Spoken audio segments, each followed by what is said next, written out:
Good morning everybody. अभी तक जो हम लोगों ने कल वीडियो देखा था उसमें कुछ चीज़ें अभी मैंने बताई थी और कुछ चीज़ें आगे बाकी हैं बताने के लिए। बट आज मैं एक जनरल सी बात करना चाहूँगा कि सबके लाइफ में कुछ न कुछ चीज़ें ऐसी होती हैं, कुछ न कुछ ऐसी बातें होती हैं जो उनके माइंड को रिलीफ करता है। कुछ लोगों के नहीं बल्कि 90% लोगों को जो है म्यूज़िक बड़ा अच्छा लगता है कि नहीं। आप सभी लोगों को म्यूज़िक से प्रेम होगा, सब लोग गाने वगैरह सुनते होंगे, बहुत अच्छा लगता है। जब भी कोई आदमी या स्टूडेंट स्ट्रेस में होता है तो वो म्यूज़िक सुनना पसंद करता है और होना भी चाहिए। It's a very good medicine for the brain. अगर आप स्ट्रेस में है, पढ़ाई का बर्डन है, स्टडी का बर्डन है, कैसे हम एग्ज़ाम का बर्डन है, कैसे हम उसको प्रिपेयर करें, आपके ऊपर बर्डन आता जा रहा है तो आप थोड़ा सा अपने आप को रिलैक्स कर सकते हैं बाय द म्यूज़िक। मुझे भी बहुत अच्छा लगता है म्यूज़िक और मैं भी सुनना पसंद करता हूँ। ओके, आज आप लोग बोल रहे होंगे कि सर ये क्या लेकर के कहाँ से कहाँ चले गए, मैथ्स के सर होकर के और म्यूज़िक की बात कर रहे हैं। बेटा देखो, मैथ्स और म्यूज़िक, बिना म्यूज़िक के तो मज़ा ही नहीं आता है। ओके, चलिए बहरहाल हम लोग जो थे वहाँ पे जहाँ पे पहुँचे थे उसके आगे बढ़ते हैं। हम लोगों ने कल ये सीखा था कि टीएन का फार्मूला क्या होता है। अर्थमेटिक प्रोग्रेशन की मैं बात कर रहा हूँ, क्लास 10 की पार्ट 1 कल मैंने बनाया था। आज मैं पार्ट 2 पे बात करूँगा और पार्ट 2 के लिए मैंने आप लोगों को बताया था कि टीएन का फार्मूला क्या होता है। एक्चुअल में सब कुछ मैंने बता दिया था कि T1, T2, T3, T4 हम कैसे फाइंड आउट करते हैं। टीएन जो जनरल टर्म है या जो स्टैंडर्ड फॉर्म है एक टर्म को फाइंड आउट करने का, वो हमने सीख लिया था। ठीक है, उसी के क्रम में, उसी के सीरीज़ में, उसी के सीक्वेंस में अगर हम चलते हैं, एक क्वेश्चन लिखता हूं मैं, उसके बारे में ज़रा हम कोशिश करते हैं जानने की कि किस तरीके से वो क्वेश्चन सॉल्व होंगे। ओके जी, चलिए तो हम अगर बात करें कि 21, 18 और 15, देखिएगा आपको यहाँ पे गिवन है 21, 18, 15। Which term is -1? 81, sorry, Which term is -81, ये आपको फाइंड आउट करना है। ओके, Which term is -81 कैसे फाइंड आउट करेंगे? सबसे पहले आपको ये बताना होगा कि ये जो मैंने क्वेश्चन लिखा है 21, 18, 15, -81, आपको ये समझना है कि इसमें अगर क्वेश्चन में आपको पहले पूछ दे कि विच टर्म का मतलब कि आपको n की वैल्यू फाइंड करनी है। ओके, n की वैल्यू फाइंड करनी है, मतलब how can we find the value of n। यहाँ पे कोई अलग से फार्मूला यूज नहीं करना है, आपको टीएन का ही फार्मूला लेना है और वो टीएन का फार्मूला आपके सामने जो मैं लिखने जा रहा हूँ वो मैंने कल भी आपके सामने लिखा था। t is equal to a plus n minus 1 into D. ये जो फार्मूला है जनरल टर्म का, यही हमको यूज करना है इस क्वेश्चन के लिए भी। ओके जी, अब देखिए अगर हम बात करें तो इसमें a इज इक्वल टू 21 हो गया, then d is equal to T2 minus T1 अगर हम करें 18 माइनस 21 इज इक्वल टू 15 माइनस 18 करें तो हमारा किसके बराबर आ रहा है? -3 के बराबर आपको मिल रहा है। ओके जी, 15 माइनस 18 क्या होगा? -3। Then what is the value of d? -3 हो गया। ओके, यहाँ हियर इज लास्ट टर्म देखते हैं कि -81 है लास्ट टर्म। इसमें क्वेश्चन में पूछा गया कि विच टर्म इज -81, तो विच टर्म मीन्स -81, 81 -81 जो दिया गया है वो लास्ट टर्म की बात की जा रही है। इट मीन्स कि ये यल की वैल्यू है। ओके जी, तो टीएन के फार्मूले की बात करें या यहाँ पे यल इज इक्वल टू हम टीएन लिखें, बात एक ही है, तो हम L इज इक्वल टू लेते हैं। L इज इक्वल टू, तो L की वैल्यू पुट कर दो, L की वैल्यू -81। ओके जी, A की वैल्यू आपके पास क्या है 21 plus n-1 into D -3। Clear? Are you getting my point? Okay, आप सभी लोग समझ रहे होंगे कि मैं क्या बता रहा हूँ। ओके जी, देन -81 इज -21, इसको हमने इस तरफ ट्रांसपोज कर लिया। अब इसका जब हम मल्टीप्लाई करेंगे, ओके जी, then it will become -3n + 3। Okay, -3n का -3 का n में करेंगे और -3 का 1 में मल्टीप्लाई करेंगे तो आपको ये फाइंड आउट हो जाएगा। ये 112 8 to 10 -102 एंड -3n + 3। ओके जी, अब ये एक बार और इधर आ जाएगा। ओके, ये 3 भी इधर आएगा, तो -3n is equal to -102 -3, then -3n is equal to -105। Okay, now n is equal to, यहाँ माइनस से माइनस को हम कैंसल आउट कर सकते हैं, हमको n इज इक्वल टू मिल जाएगा 105/3। ओके, देन 3 1 जा 3 3 3 जा 9, सॉरी, एंड 1 3 3 जा 9 1 3 5 जा, यानी n इज इक्वल टू 35।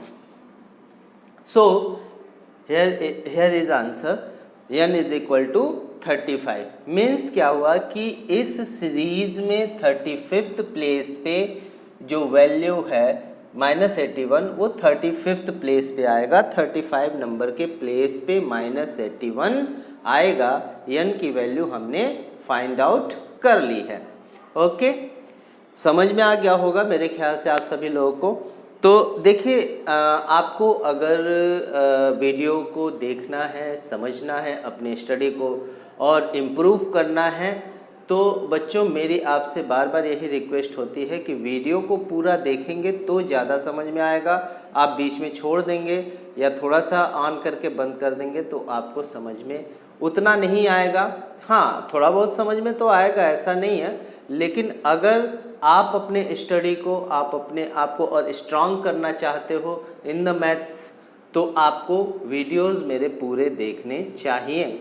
और सब्सक्राइब नहीं किया है अभी तक तो आप लोग प्लीज़ सब्सक्राइब कर लीजिए, लाइक कीजिए और शेयर भी कीजिए मेरे वीडियोस को अपने फ्रेंड्स के पास। Okay, then thank you. मुझे इतना ही कहना था इस संबंध में, बट अभी हम अपने टॉपिक के लिए थैंक यू नहीं बोल रहे हैं, टॉपिक अभी चलेगा। ओके जी, चलिए अब हम इस तरीके के क्वेश्चन को समझ गए कि अगर L की वैल्यू दी गई हो तो किस तरीके से हम क्वेश्चन को फाइंड आउट कर सकते हैं। अब इसी में थोड़ा सा मैं क्वेश्चन को और मॉडिफाई कर दूं और थोड़ा सा इसमें बढ़ा दूं कि क्या इसका कोई टर्म जीरो हो सकता है। If any term of this series will be zero, would be zero, अगर हो सकेगा, कुड बी जीरो हो सकता था, होगा कि नहीं होगा। ठीक है, आपको ये बताना है कि if also is any term zero, क्या इसका कोई टर्म जीरो हो सकता है, इसके बारे में सोचना है। अब देखिए, अगर क्या कोई भी टर्म जीरो हो सकता है तो आपको करना क्या है यहाँ पे, इन दैट कंडीशंस जो आपका Tn की वैल्यू है उसको हम ये L की वैल्यू को ज़ीरो मान करके चलते हैं। जैसे हमने यहाँ पे लास्ट टर्म -81 रखा, वैसे ही इसमें हम क्या कर लेंगे, हमारा फार्मूला जो है L is equal to A plus n-1 into D. हम मान लेते हैं कि nth टर्म उसका जो है, let the nth term is 0। Okay जी, nth term is 0, then Tn is equal to A plus n-1 into D होता है, हमने यहाँ पे लिख दिया। Then Tn is equal to 0, A is equal to what 21 plus n-1, यहाँ again हमको n को ही फाइंड करना है, इंटू -3। ओके जी, देन ये हो जाएगा 21 इधर आएगा, -21 इज इक्वल टू -3n + 3, ये फिर इधर आ जाएगा तो आपका क्या हो जाएगा यहाँ पे, ये -21 -3 then -24 is equal to -3n, minus से माइनस कैंसल आउट हो जाएगा, then n is equal to 24/3 cancel out कर देंगे, then n is equal to 8। n की वैल्यू आपको 8 मिलेगी, यानी हम कह सकते हैं कि नंबर ऑफ टर्म जब 8 नंबर्स पे जाएंगे इस सीरीज में, जब हम 8th नंबर पे जाएंगे तो हमको जो वैल्यू मिलेगी, जो हमारा टर्म होगा वो 0 ही होगा।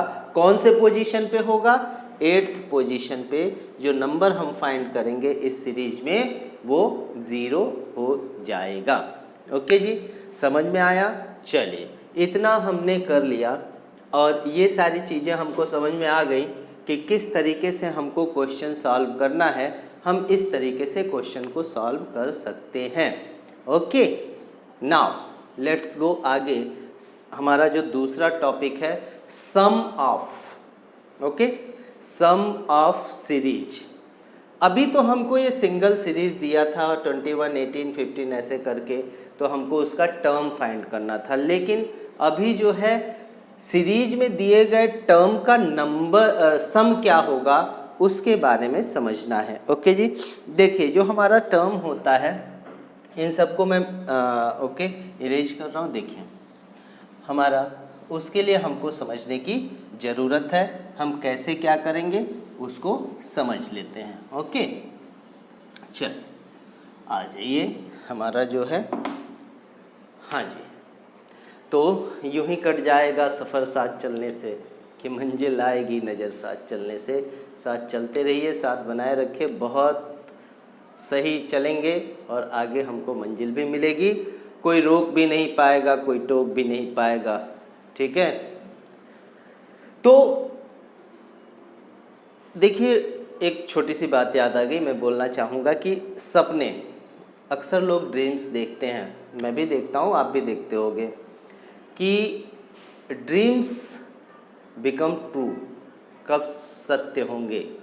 क्योंकि सबके मन में एक ख्वाब होता है, सबके जहन में एक ख्वाब चलता है कि भाई हमको तो बड़े होकर के ये बनना है, हमको डॉक्टर बनना, हमको इंजीनियर बनना, हमको सीए बनना, हमको ये बनना, हमको वो बनना, हमको ऐसा करना है। तो उस ड्रीम को फॉलो करना बहुत ज़रूरी होता है। फॉलो करना, फॉलो मीन्स ऐसे नहीं कि सपना देखा रात को सुबह उठ करके दौड़ना शुरू कर दिया, ऐसी बात मैं नहीं कह रहा हूँ। फॉलो करने का मतलब ये होता है कि जो चीज़ आप, if you want to be everything, it doesn't matter what do you want to be in your life, but life में आप जो भी बनना चाहते हो उसके अकॉर्डिंग पाथ जो बनता है, जो रास्ता है, उस रास्ते पर चलने के लिए जहाँ से स्टेप आपको लेना है वो स्टेप यहीं से शुरू होता है। 10th, after the beginning of 10th। Okay जी, जब आप बिगिनिंग 10th में आते हैं और वहीं से आपका रास्ता बनना शुरू होता है। तो अगर आपको अपने ख्वाब को, अपने सपनों को सच करना है तो आपको क्या करना होगा, अभी से अपने कदम को सही दिशा में ले जाना होगा। देखो बेटा, सबसे ज़रूरी होता है सिलेक्शन। आपका सिलेक्शन अगर सही होगा तो लाइफ झिंगालाला हो जाएगी। समझ में आई बात? और अगर सिलेक्शन गलत होगा तो लाइफ जो है आपकी बहुत रुलाने वाली है। बट अगर उसमें भी आप संभल गए, संघर्ष करके निकल गए, तो भी लाइफ आपकी है, आपकी लाइफ है। आपको जैसे जीना होगा आप वैसे जी सकते हो। सो मेरा यही कहना है कि अपने सपने के पीछे मत भागो, सपने के रास्ते को पकड़ो। जो आपने ख्वाब देखा था उसकी तरफ कदम बढ़ाओ, ठीक है, और अपनी काबिलियत को जगाओ, अपने अंदर के टैलेंट को निकालो। दैट्स वाई, बस इतना ही। ये कोई वो मोटिवेशनल स्पीच तो है नहीं, मोटिवेशनल क्लास तो है नहीं, बट एक छोटी सी बात मुझे कहनी ज़रूरी समझा मैंने, क्योंकि आपके बोर्ड्स के एग्ज़ाम आते हैं, बच्चे बहुत सारे, अभी भी मैं देखता हूँ लेजी टाइप में बहुत सारे बच्चे दिखते हैं मुझे, तो वो सारी लेजीनेस अभी आपको छोड़ देनी होगी। कोई बात नहीं, हम आते हैं अपने टॉपिक पे। हम बात कर रहे थे सम, ठीक है। सीरीज़ में जो नंबर दिए गए रहते हैं उनका सम कैसे करते हैं। जैसे मान लीजिए आपको यस बराबर क्या होता है, T1 + T2 plus T3 and so on Tn तक। ये आपने देखा कि उसके पहले जो हम सीरीज लिख रहे थे उसमें प्लस का साइन नहीं था, प्लस मैंने पुट नहीं किया था। क्यों? क्योंकि वो प्लस की ज़रूरत नहीं थी, वो केवल आपको टर्म बताने थे, टर्म को जोड़ना नहीं था, सम नहीं करना था। और यहाँ पे क्या करना है, टर्म को सम करना है। ओके जी, तो टर्म के सम का फार्मूला क्या होता है? एक्चुअली में प्रूफ इसका तो आपके बोर्ड से रिलेटेड है नहीं, बट मैं आपको एक नॉलेज के तौर पे थोड़ा बहुत उसके बारे में जानकारी दे देता हूँ कि सम कैसे निकालते हैं। अब T1 मीन्स आपका A होता है, T2 means A plus D होता है, T3 आपका A प्लस 2D हो जाएगा। ओके जी, ये आप अगर टर्म निकालने जाएं तो आपको पता चल जाएगा। जैसे T1 फर्स्ट टर्म A होता है, सेकेंड टर्म अगर आप निकालें तो A plus 2 minus 1 into D करेंगे तो A प्लस D आ जाएगा T2। ओके जी, T3 आपका कैसे आ जाएगा, A प्लस 3 माइनस 1, क्योंकि n की जगह पे आपको ये वैल्यूज़ पुट करनी है, 2 3 ऐसे जो भी है, तो ये यानी A प्लस 2D आ गया। ओके जी, अब आप देखिएगा कि इसमें जो है डिफरेंसेस क्या हैं। यहाँ पे 2 है तो D के साथ 1 है, क्योंकि कुछ भी नहीं है तो हम 1 मान सकते हैं। यहाँ पे 3 है T के साथ तो यहाँ पे 2 है, यानी आप अगर यहाँ पे Tn है तो आप क्या लिख सकते हैं, Tn की जगह पे आप लिख सकते हो A plus n minus 1 into D. Okay जी, समझ में आया? ये मैंने कैसे लिखा कि A plus D, A plus 2D, और हम बढ़ाते गए, जब Tn निकालना हो तो वहाँ पे हमने जो है Tn का इक्वेशन आपका ये बनता है, Tn की जगह पे ये आना चाहिए A plus n minus 1 into D आ गया।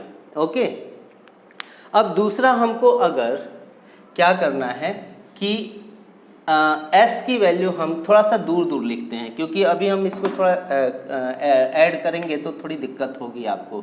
S is equal to A plus D, okay जी, and so on A plus n minus 1 into D. अब इसी को रिवर्स ऑर्डर में लिख देते हैं, S इज इक्वल टू, क्योंकि प्लस के केस में आप चाहे रिवर्स लिखिए चाहे आगे पीछे लिखिए, प्लस के केस में कोई डिफरेंस नहीं होता है, डिफरेंट आपका वैल्यू डिफरेंट नहीं आती है, इट डजेंट मैटर, आप प्लस के केस में कैसे भी लिख सकते हैं। अब हम इसको यहाँ लिखते हैं A plus n minus 1 into D. Okay जी, प्लस अब A plus n minus 1 into D, यहाँ n माइनस 1 है तो आगे में आपका A plus n minus 2 into D आ जाएगा। ओके जी, ये प्लस में आपका ऐसे हो गया, ऐसे कर लीजिए। ओके, एंड सो ऑन, यहाँ पे A आ गया। अब ये दोनों, ये भी n टर्म तक गया, ये भी n टर्म तक गया है, ये आपको ध्यान रखना है। अब इन दोनों को ऐड कर दीजिए। ओके, हमने यहाँ पे ऐड कर दिया तो 2s, A और A आपका 2A हो गया, plus n minus 1 into d हो गया। ओके जी, plus A plus n minus 2 into d और A प्लस डी, तो A प्लस A आपका हो जाएगा 2A। ओके, और n minus 2 n d minus 2D plus d करेंगे तो आपका क्या आएगा कि यहाँ पे भी आपको n माइनस 1 इंटू डी मिलेगा। आप सॉल्व करके देख लीजिए, बिल्कुल मैं सही बोल रहा हूँ। कैसे मिलेगा, A प्लस, इसको हम लिख सकते हैं dn माइनस 2D। ओके जी, और प्लस A प्लस D लिखेंगे तो A और A तो आपका 2A हो गया, dn, ओके जी, dn आपका हो गया यहाँ पे, और ये D हो गया, 2A आपका आ गया, ठीक है, और 2D में से एक D आपका सब्ट्रैक्ट हो गया। ओके, तो यहाँ dn, ओके, माइनस D आ जाएगा। क्यों आ जाएगा, माइनस 2D में से एक D सब्ट्रैक्ट हुआ तो आपको माइनस D मिल जाएगा। समझ में आ रही है बात? तो आप इसको ऐसे कर लेंगे तो आपका ये हो जाएगा 2A प्लस, यहाँ से D कॉमन कर लीजिए तो n minus 1 into d. Are you getting my point? Very easy, simply आप इसको समझ सकते हैं। यानी यहाँ पे भी आपको 2A plus n minus 1 into D मिल गया। हर टर्म में आपको यही मिलने वाला है। और यहाँ भी आप देखेंगे तो 2a plus n minus 1 into D मिल गया। अब सेम टर्म है और n तक है तो हम इसको लिख सकते हैं n into 2a plus n minus 1 into D. अब ये एस एन यहाँ पे लिख लेना, एस एन, क्योंकि n टर्म तक है इसलिए हमने एस एन लिखना पड़ेगा। ठीक है, अब S N is equal to क्या हो जाएगा, ये 2 आपका इस साइड में आएगा ट्रांसपोज में, then S N is equal to n by 2a plus n minus 1 into d. Is it correct? Okay, ये आपका बन जाता है सम का फार्मूला। प्रूफ आपका एक्चुअल में 10th क्लास में है नहीं, बट मैंने सोचा कि थोड़ा सा आपको बता देता हूँ ताकि ये आप कभी भूलें ना कि किस तरीके से होता है, इसका कॉन्सेप्ट आपको क्रिस्टल क्लियर रहे, इसके लिए मैंने ये आपको बता दिया। ओके जी, चलिए अब हम चलते हैं इसी फार्मूले को लेकर के, ये आपके समझ में आ गया होगा। अब इस फार्मूले को हम किस तरीके से यूज कर सकते हैं उसको देखते हैं। ओके जी, चलिए तो ये जो फार्मूला है, इसके अलावा इसको हम थोड़ा सा फार्मूले को और छोटा कर सकते हैं। कैसे? क्योंकि हमने अभी निकाला S N is equal to n upon 2a plus n minus 1 into D. Okay जी, ये आपको मिल गया। Then S N is equal to n by 2, क्या हम इसको ऐसे लिख सकते हैं a प्लस ए, 2a को a प्लस ए लिख दिया, plus n minus 1 into D कर दिया। ओके, देन ये आपका पूरा का पूरा टर्म जो है, ध्यान देना कि ये जो आपका पूरा का पूरा टर्म है वो क्या है, तो ये आपका पूरा का पूरा टर्म यल के बराबर है, लास्ट टर्म के बराबर है। Then n by T N के बराबर भी लिख सकते हैं, ए एन के बराबर भी लिख सकते हैं और यल के बराबर भी लिख सकते हैं। Then n by 2 a plus l आपका ये फॉर्मूला बन जाता है। ओके, तो I hope you understand. Okay जी, चलिए अब हम चलते हैं इसके वन शॉट वीडियो है ये, तो इसमें थोड़ा सा और देख लेते हैं। थोड़ा सा आपको क्या देखना है, ये फार्मूले मैंने सारे क्लियर कर दिए हैं, इस पे बेस्ड क्वेश्चन भी देख देते हैं। जैसे मान लीजिए 1 प्लस 3 प्लस 5 और यहाँ पे प्लस आपका आ जाए 105। ओके जी, तो ऐसी कंडीशन में ये लास्ट टर्म दिया हुआ है, ठीक है, तो लास्ट टर्म पहले निकालते हैं कि ये कौन से नंबर पे है। तो सबसे पहले आपको क्या निकालना पड़ेगा, n की वैल्यू निकालनी पड़ेगी। सो आपको ये tn मानना पड़ेगा या यल मानना, n माइनस 1 इंटू डी से। यल की वैल्यू आप 105 रखो, a की वैल्यू 1 रखो, प्लस n माइनस 1 और d की वैल्यू आपको 3 माइनस 1 2, 5 माइनस 3 2 रख लेनी है। ओके जी, 105 minus 1 is equal to 2n minus 2 हो जाएगा। देन 104 और 2n माइनस 2 यानी 106 is equal to 2n, then n is equal to 106 upon 2, then 2 5 ज़ा 10 और 2 3 ज़ा 6, n इज इक्वल टू आपको 53 मिल गया। ओके जी, अब हम क्या करेंगे, ये जो n इज इक्वल टू 53 है इसको पुट करना है कहाँ पे, Sn के फार्मूले में। तो 53 अपॉन 2 इंटू 1 या 2a, n माइनस 1 यानी 53 माइनस 1 इंटू डी की वैल्यू कितनी है 2, जो हमने पहले ही निकाली। इसको सॉल्व कर देंगे, आपका ये आंसर मिल जाएगा। ओके जी, तो आई होप आप सभी लोग इस सब चीज़ों को समझ गए होंगे, इसमें किसी को कोई प्रॉब्लम नहीं होगी। और अगर कोई प्रॉब्लम होती है तो आप निश्चित तौर पे अगले वीडियो में जब मैं एक्सरसाइज का वीडियो लेकर के आऊँगा तो वो और भी क्लियर हो जाएंगे। वैसे प्रॉब्लम नहीं होगी क्योंकि ये बिल्कुल क्रिस्टल क्लियर मैंने बताया है, इसमें कहीं कोई प्रॉब्लम होनी ही नहीं चाहिए। बट कोई बात नहीं, देखते हैं अगले वीडियो में जो एक्सरसाइज की वीडियो आएंगे उसमें और भी क्लियरली आपको क्वेश्चंस जब सॉल्व कराए जाएंगे तो वेरी क्लियर होगा। ओके जी, चलिए अब हम चलते हैं अर्थमेटिक मीन की तरफ। अर्थमेटिक मीन क्या होता है इसको समझ लीजिए। कभी कभी ये भी क्वेश्चन पूछ देता है, बट इतना नेसेसरी तो नहीं है 10th के लिए, बट 11th में आता है, तो आपका बेसिक क्लियर हो जाएगा, तो आपको आगे जो है प्रॉब्लम नहीं होगी। अर्थमेटिक मीन, ओके जी। अर्थमेटिक मीन क्या होता है? अर्थमेटिक मीन में हम ये जानते हैं कि मीन का मतलब, हम सभी को पता है कि मीन का मतलब होता है एवरेज, ठीक है। अगर हमारे पास 3 नंबर दिए गए हैं और वो अर्थमेटिक प्रोग्रेशन में है, सिंपली आप समझिए कि अगर अर्थमेटिक प्रोग्रेशन में है तो जो मिड टर्म होता है इन दोनों का एवरेज होता है, यानी b is equal to a plus c upon 2 होता है, और we can write it 2b is equal to a plus c. ये आपका अर्थमेटिक मीन का फॉर्मूला बन जाता है। If 3 number is in the arithmetic progression, then the mid number is the average number of the both end numbers. Okay, समझ में आई बात? तो इस तरीके से आप जो है अर्थमेटिक प्रोग्रेशन को समझ सकते हैं। अर्थमेटिक प्रोग्रेशन का 1 शॉट वीडियो का ये सेकंड पार्ट था और आप सभी को समझ में आया होगा। तो सभी बच्चों से मेरा ये निवेदन है और सभी बच्चों से मैं ये कहना चाहूँगा कि please please please subscribe my channel. और सबसे ज़रूरी बात ये कि आप जब भी वीडियो ऑन करें तो उसको पूरा ज़रूर देखें, क्योंकि वीडियो पूरा देखेंगे तो अच्छे से समझ में आएगा और थोड़ा देखेंगे तो थोड़ा समझ में आएगा। ओके जी, चलिए मिलते हैं फिर आपसे अगले वीडियो में। तब तक के लिए goodbye, good night and सब्बा खैर। सबको मेरा शुभ रात्रि और सब लोग खुश रहें, प्रसन्न रहें, मस्त रहें। Okay, bye everyone.